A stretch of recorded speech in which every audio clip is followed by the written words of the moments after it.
শ্বশুরবাড়িতে একজন মহিলার সত্যি কথা চাকরির জন্য প্রিপারেশন নেওয়া কিন্তু একদম সম্ভব হয় না যদি না তার স্বামী, শ্বশুর, শাশুড়ি তারা সাপোর্ট করে।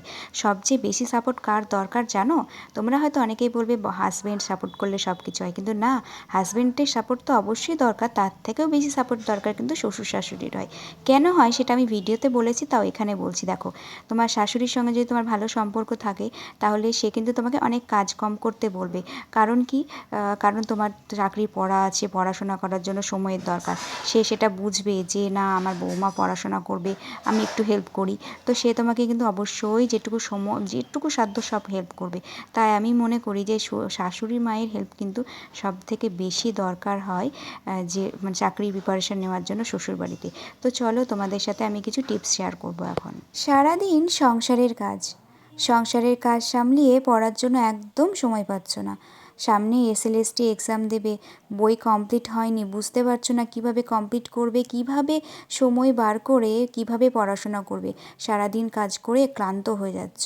তো আজকেকার ভিডিওটা হচ্ছে এসএলএসটি যারা বিবাহিত আছো, যারা বিবাহিত মহিলা আছো, তো যারা সংসারের কাজ সামলিয়ে পড়ার জন্য একদম সময় পাচ্ছ না, তো স্পেশালি তাদের জন্য আমি কিন্তু কিছু কথা বলবো, কিছু টিপস বলবো, যেগুলো কিন্তু তোমরা ফলো করতে পারো। দেখো, এই এসএলএসটি এক্সামটা কিন্তু এমনও অনেকে দিচ্ছে যাদের কিন্তু সংসার আছে, এমনকি যাদের বাচ্চাও আছে, কিন্তু তাদের দেখভাল, তাদের পড়াশোনা, বৃদ্ধ শ্বশুর শাশুড়ির দেখাশোনা, সমস্ত কিছুটা একা হাতে সামলিয়ে কিন্তু তাদের একটা সময় বার করে নিয়ে পড়তে হবে। তো দেখো, প্রথমত বলি যে সংসারের নানা রকম কাজ করে সারাদিন অক্লান্ত পরিশ্রম করে তারপর নানা রকম চিন্তা মাথায় নিয়ে কিন্তু পড়াশোনা করা যায় না। তাই তোমাদেরকে ফার্স্ট কিন্তু করতে হবে কি, সংসারের সমস্ত কাজ সেরে নিয়ে দুপুরে খাওয়া দাওয়া করে একটু ফ্রেশ করে একদম ঘুমিয়ে যেতে হবে আর কি। কারণ ঘুমোলে কি রাত্রিবেলা তোমরা অনেকটা পর্যন্ত পড়তে পারবে। কিন্তু ঘুম থেকে উঠে তারপরে তোমরা কি করবে, বিকেলবেলার দিকে কিন্তু একটু স্নান করে নেবে। স্নান করলে দেখবে একটু রিল্যাক্স ফিল হবে তোমাদের, আর অনেকটা রাত অবধি তোমরা পড়তেও পারবে। তো স্নান টান করে নিয়ে তারপর সন্ধ্যা দিয়ে তারপরে কিন্তু একটু কিছুটা খেয়ে নেবে, একটু পড়ে টরে খাবে আর কি। আমি তো 6:30টার দিকে পড়তে বসেছিলাম, দিয়ে তারপরে একটু খেয়ে নিয়েছিলাম বাটার পাউরুটি। তো তোমরাও কিন্তু তোমাদের পছন্দ মতন একটা কিছু হালকা পাতলা খাবার খেয়ে নেবে। খাবার খেলে কি শরীরটাও সুস্থ থাকে, আর খিদে পেটে থাকলে কিন্তু মানে পড়াশোনাটা হয় না। তাই আমি বলবো যে তোমরা কিছু একটা খেয়ে নিয়ে পড়তে বসবে। আর পড়তে যখন বসবে তখন কিন্তু নিরালায় বসবে, একলা একটা ঘরে বসবে, হ্যাঁ, যেখানে কোনো হইচই থাকবে না, কিছু থাকবে না। তৃতীয়ত তোমরা কি করবে, ফোন কিন্তু দূরে রাখবে। দেখো, সত্যি কথা বলতে কি, শ্বশুর বাড়িতে গিয়ে চাকরির জন্য প্রিপারেশন নেওয়া সত্যিই সম্ভব হয় না যদি না শ্বশুর শাশুড়ি বর এগুলোর সাপোর্ট করে। তো দেখো, সব থেকে বেশি সাপোর্টের দরকার হয় কিন্তু শাশুড়ি মার সঙ্গে যদি তোমার ভালো সম্পর্ক থাকে তাহলে কি তুমি পড়ার জন্য অনেকটা সময় পাচ্ছ, একটু কাজ তোমাকে কম করতে হচ্ছে, তাহলে তুমি একটু ভালোভাবে এগিয়ে যেতে পারবে, এটাই হচ্ছে কথা। তাই শাশুড়ি মার সঙ্গে সম্পর্ক ভালো থাকলে তাহলে তোমার আর কোনো চিন্তাই নেই। তাই বলবো যে যেটুকু পড়বে মনোযোগ সহকারে পড়ো এবং ভালো করে পড়ার চেষ্টা করো, আর মনে রাখো। আর নিজে যখন পড়বে না, যখন পারবে তখন নিজেকেই নিজে পুরস্কৃত করবে যে বাহ, আমি পেরেছি, আমি পারবো। এই যে একটা মনোভাব, এটা কিন্তু তোমাদের সবসময় রেখে চলতে হবে। আর চতুর্থত কী করবে, তোমরা যেটা করবে সেটা হচ্ছে যে কোনো একটা বই পড়বে। যে ওই বইটা পড়লো বলে আমাকেও ওই বইটাই কিনতে হবে এমন কিন্তু না।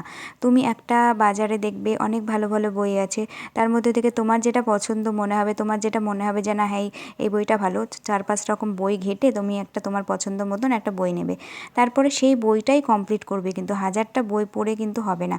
তুমি শুধু একটা বই কমপ্লিট করবে। যেহেতু কিন্তু সময় হাতে বেশি নেই, সেহেতু আমি বললাম একটা বই কিন্তু কমপ্লিট করবে।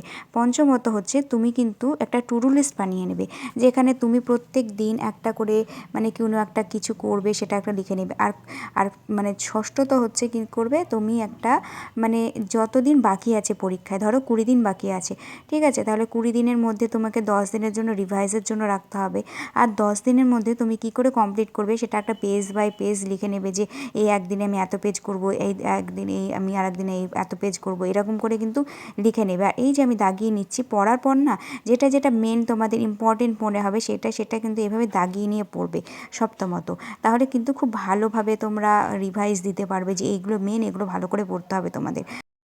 অষ্টমত, তোমরা কিন্তু খাতায় লেখালেখি বেশি করবে না, যেটুকু পড়বে পড়াশোনার দিকে মনোযোগ দেবে।